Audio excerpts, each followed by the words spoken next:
O avião tremeu violentamente quando uma explosão surda ecoou na cabine. Gritos encheram o ar enquanto as máscaras de oxigênio caíram como fantasmas amarelos.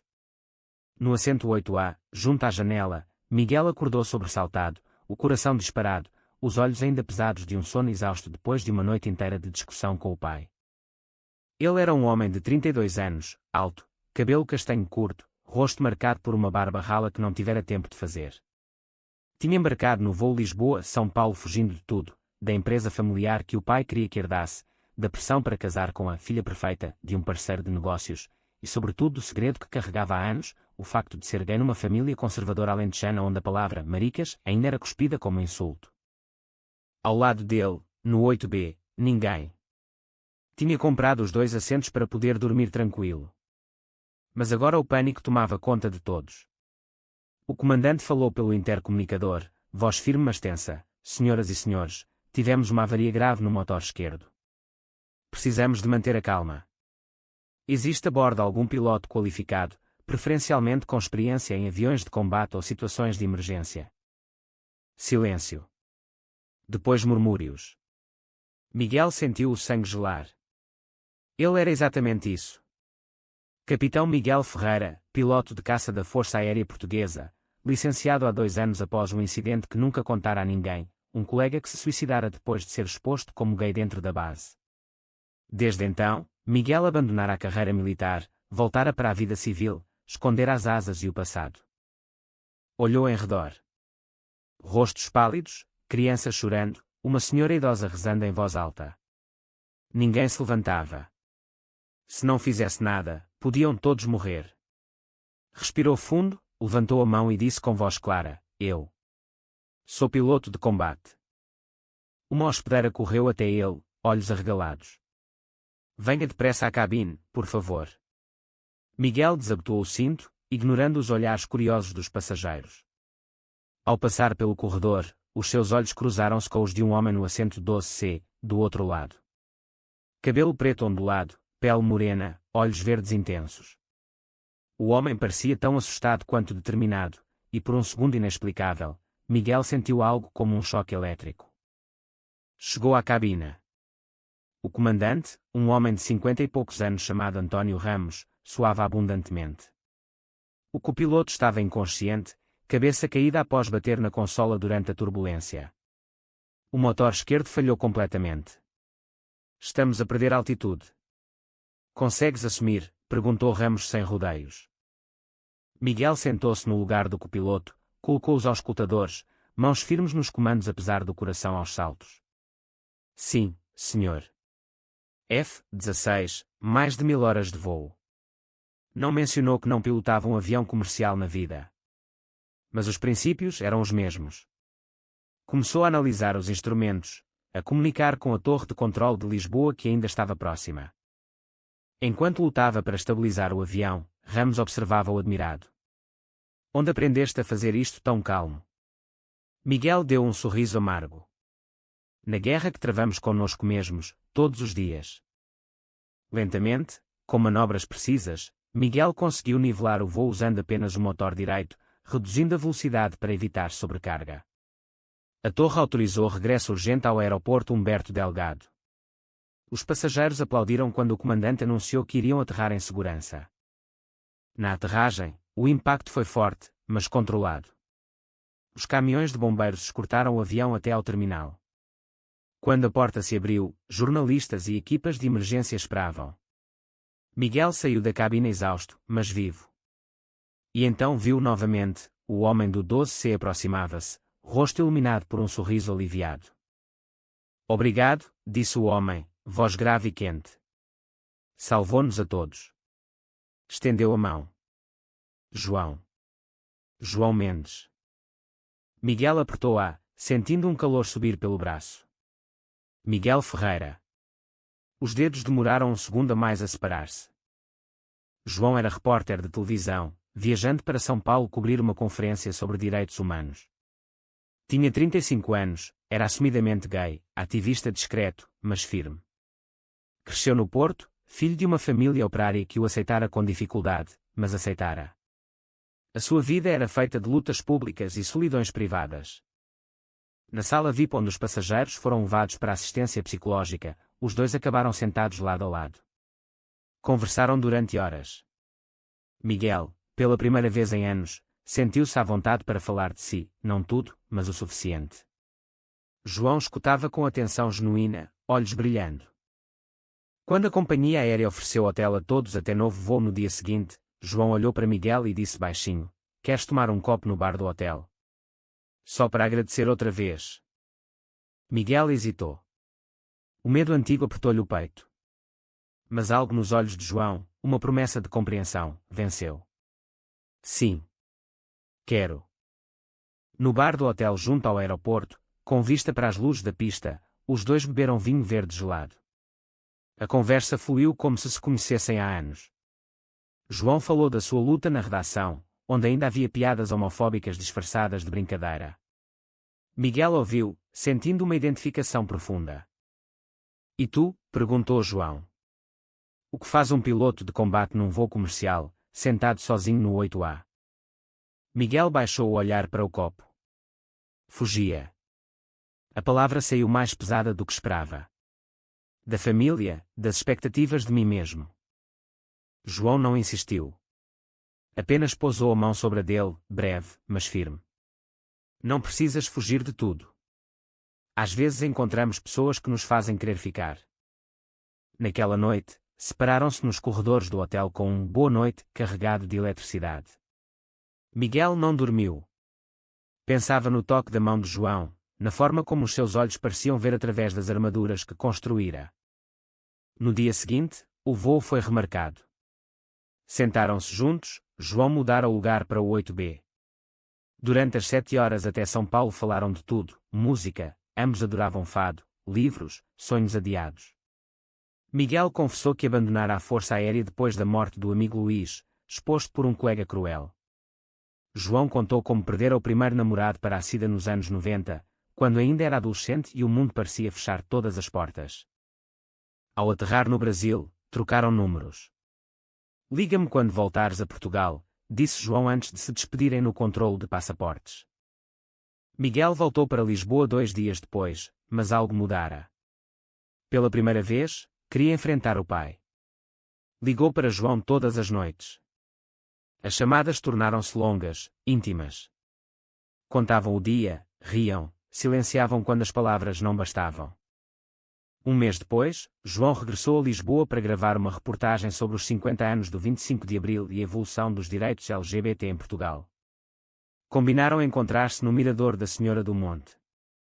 O pôr do sol pintava a cidade de tons laranja quando se abraçaram pela primeira vez, um abraço longo, quase desesperado. "Começamos mesmo isto?" perguntou Miguel, voz trêmula. João encostou a testa na dele. "Já começámos no assento 8A, quando salvaste a minha vida." Os meses seguintes foram de descoberta. Passeios de elétrico, jantares em restaurantes escondidos da moraria, noites a ouvir Amália no Chiado. Miguel apresentou João aos amigos mais próximos, um pequeno círculo que já sabia do seu segredo. A aceitação foi imediata. Mas a sombra da família de Miguel pairava. O pai, António Ferreira, empresário vinícola no Alentejo, ligava todas as semanas cobrando a responsabilidade de assumir os negócios e sentar cabeça. Miguel adiava a conversa. Até que João recebeu uma proposta irrecusável: dirigir a nova delegação da sua emissora no Rio de Janeiro por 2 anos. "Quero que venhas comigo", disse numa noite chuvosa, abraçados no sofá do pequeno apartamento de Miguel em Alfama. Miguel sentiu o mundo parar. "Não posso. O meu pai e a empresa ainda não lhe disse nada." João ficou em silêncio. "Quanto tempo mais vais esperar para viveres a tua vida, Miguel?" A discussão foi a primeira. Vozes altas, lágrimas, portas batidas. João saiu do apartamento. Miguel ficou sozinho, o telemóvel silencioso durante dias. Miguel mergulhou no trabalho na empresa do pai, tentando sufocar a dor. Mas as noites eram vazias. Sonhava com João, com o avião em chamas, com o momento em que tudo podia ter acabado. Uma tarde, o pai chamou ao escritório em Évora. "Tenho uma surpresa. A filha do Sr. Castro, a Beatriz, vem jantar connosco amanhã. É uma moça séria, de boa família." Acho que vais gostar. Miguel sentiu o estômago revirar. Pai, eu não estou interessado. António Ferreira ergueu o sobrolho. Não estás interessado em quê? Em casar? Em ter filhos? Em continuar o nome da família? Aos 32 anos, Miguel, já é hora. A raiva acumulada explodiu. E se eu te disser que nunca vou casar com uma mulher? Que nunca vou ter os filhos que imaginas? O pai ficou vermelho. O que estás para aí a dizer? Sou gay, pai. Sempre fui. E amo um homem chamado João. O silêncio foi ensurdecedor. Depois veio o grito, fora da minha casa. Não quero um filho assim. Objetos voaram, palavras cortantes como facas. Miguel saiu de carro, lágrimas cegando a estrada. Ligou para João do meio da autoestrada. Preciso de ti. João estava no Porto, gravando. Vou já para Lisboa. Encontraram-se no mesmo miradouro. Miguel chorava nos braços dele, perdi tudo. João beijou-lhe a testa. Não perdeste tudo.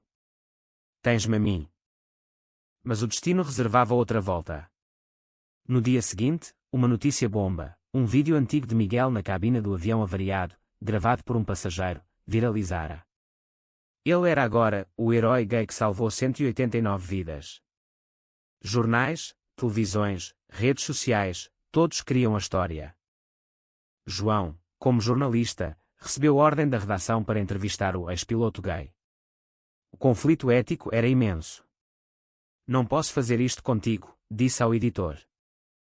Mas a pressão aumentou. E pior, alguém anónimo enviou ao pai de Miguel fotos dos dois juntos, tiradas por um paparazzi. António Ferreira apareceu na televisão numa entrevista furiosa, deserdando publicamente o filho e chamando-o de vergonha para a família. Miguel viu a entrevista no apartamento, devastado. João tentou consolá-lo, mas Miguel explodiu. Isto só aconteceu porque estás na minha vida. A tua visibilidade trouxe os jornalistas. João ficou pálido. Queres que eu desapareça? Talvez seja melhor. João fez as malas nessa noite. Se é o que queres, vou para o Rio sozinho. Sem João, Miguel afundou-se. Demitiu-se da empresa, vendeu o carro, mudou-se para um quarto alugado em Lisboa. Os amigos tentavam ajudar, mas ele afastava todos. Até que, 3 meses depois, recebeu uma mensagem inesperada de um número desconhecido. Capitão Ferreira, precisamos de si na base aérea de Monte Real, assunto urgente e confidencial. Intrigado, foi. Lá, o comandante da base explicou, um exercício nato revelara falhas graves nos protocolos de emergência em voos civis. Queriam Miguel como consultor para formar pilotos comerciais em situações extremas. E queremos que voltes a voar. Portugal precisa de homens como tu. Miguel hesitou. Voar novamente significava enfrentar fantasmas. Mas aceitou. Nos céus, sentiu-se vivo outra vez. As manobras, a precisão, a adrenalina, tudo voltava. Enquanto isso, no Rio, João prosperava profissionalmente, mas estava destroçado. Bebia demais, evitava relacionamentos.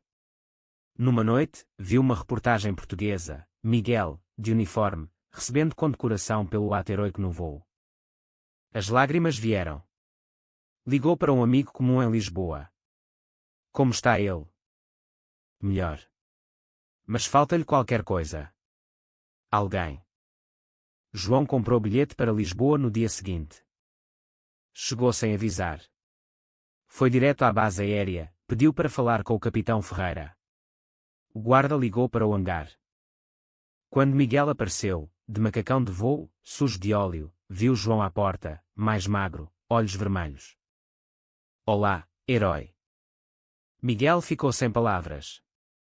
Depois correu e abraçou-o com força, como se temesse que fosse sonho. Desculpa, sussurraram os dois ao mesmo tempo.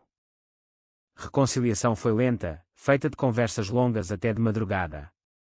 João decidiu ficar em Lisboa, pediu transferência. Miguel apresentou aos colegas da base, a maioria aceitou sem problemas, alguns com curiosidade, 1 ou 2 com distância. Mas o amor deles era mais forte que olhares. O pai de Miguel permaneceu irredutível. Cartas devolvidas, telefone bloqueado. Até que, num domingo de primavera, António Ferreira sofreu um enfarte. No hospital de Évora, a mãe de Miguel ligou em pânico. Vem, por favor. Ele pergunta por ti. Miguel dirigiu toda a noite, João ao lado. No quarto do hospital, o pai estava pálido, ligado a máquinas. Quando viu Miguel, os olhos encheram-se de lágrimas. Meu filho. Miguel aproximou-se. Pai. Eu vi as notícias. O que fizeste no avião e depois na base. Estou orgulhoso. Pausa difícil. E do homem que escolheste. Desculpa-me. João, que esperava à porta, foi chamado. António estendeu a mão trêmula. Bem-vindo à família, João. Não foi perfeito. Haveria discussões, silêncios incômodos, ajustes. Mas foi um começo. Um ano depois, num fim de tarde dourado no Cabo da Roca, onde o mar encontra o céu, Miguel e João renovaram promessas numa cerimónia íntima só com amigos e, surpreendentemente, os pais de ambos. Miguel usava o uniforme de gala. João um fato azul escuro. Trocaram anéis simples de prata com a inscrição 8A, onde tudo começou. Quando o sol se pôs no Atlântico, Miguel sussurrou: salvei um avião cheio de estranhos. Mas foste tu que me salvaste a mim. João sorriu, olhos brilhando. E tu a mim, todos os dias. Aplausos discretos. Risos. Lágrimas de felicidade. Longe dali, no aeroporto de Lisboa, um novo voo descolava. No assento 8A, um jovem olhava pela janela, coração cheio de esperança. Porque histórias como a de Miguel e João lembravam ao mundo que o amor, quando verdadeiro, vence altitudes, turbulências e todos os preconceitos que tentam mantê-lo no chão. E assim, entre o rugido dos motores e o sussurro do vento, dois corações que se encontraram por acaso num momento de crise descobriram que o destino às vezes precisa de uma avaria para nos levar exatamente onde devemos estar.